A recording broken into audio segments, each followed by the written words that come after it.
नमस्कार दोस्तों, स्वागत है आपका और आपके साथ मैं हूं आशिमा त्यागी। दोस्तों, रमजान का महीना वो महीना जिसे मुसलमान रहमत, इबादत और आध्यात्मिक शांति का समय मानते हैं। दुनिया भर की मस्जिदों में तरावी की आवाजें गूंजती हैं, लाखों लोग सजदे में सिर झुकाते हैं और अल्लाह से दुआ करते हैं शांति और अमन की। लेकिन इस साल एक ऐसी घटना हुई जिसने पूरी दुनिया के मुस्लिम्स के दिल को झकझोर कर रख दिया है।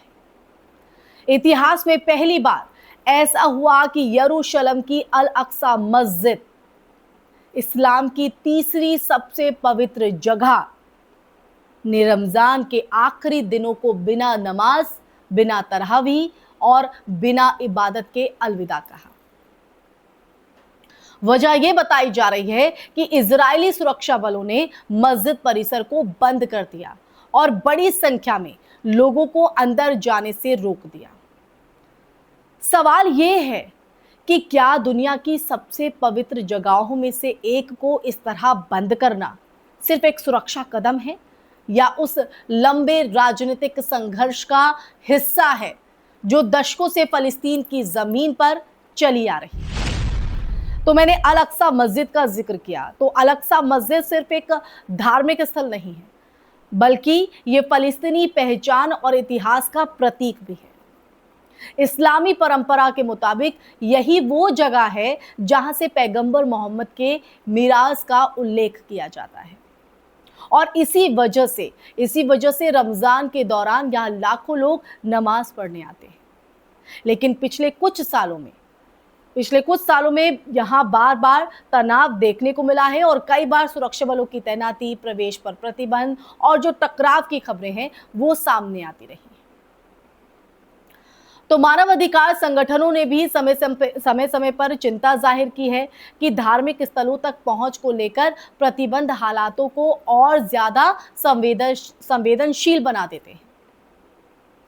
अब ये जो मुद्दा है वो सिर्फ धार्मिक भावनाओं तक सीमित नहीं है, बल्कि ये अंतर्राष्ट्रीय राजनीति और मानव अधिकार के सवाल से भी जुड़ा हुआ है। दोस्तों, दुनिया के कई देशों और संगठनों ने सालों से ये कहा है कि यरूशलेम का जो मसला है वो बेहद संवेदनशील है। वहां की पवित्र जगहों की जो स्थिति है उस स्थिति को बनाए रखना जरूरी है। संयुक्त राष्ट्र की कई रिपोर्टों में यह भी कहा गया है कि पवित्र स्थलों तक लोगों की जो पहुंच है वो सुनिश्चित करना शांति बनाए रखने के लिए महत्वपूर्ण हो जाता है। लेकिन हकीकत ये है कि जमीन पर हालात अक्सर अलग दिखाई देते हैं। सुरक्षा राजनीति और धार्मिक दावों के बीच फंसा ये जो इलाका है वो बार बार संघर्ष का केंद्र बन जाता है। दूसरी तरफ ये भी सच है कि मध्य पूर्व का पूरा भू राजनीतिक समीकरण जो है वो पिछले कुछ सालों में और जटिल हो गया है। गजा में संघर्ष, लेबनान की सीमाओं पर तनाव, ईरान इजराइल के बीच बढ़ती बयानबाजी और क्षेत्रीय ताकतों की प्रतिस्पर्धा, इन सब ने इस मसले को और उलझा दिया है। हर देश अपने रणनीतिक हितों के हिसाब से बयान देता है, अपनी प्रतिक्रियाएं देता है, लेकिन स्थायी समाधान की दिशा में ठोस प्रगति बहुत कम दिखाई देती है। और यही वजह है कि जब अल अक्सा जैसी घटनाएं सामने आती हैं तो दुनिया भर में बहस तेज हो जाती है कि आखिर इस लंबे संघर्ष का अंत कैसे होगा।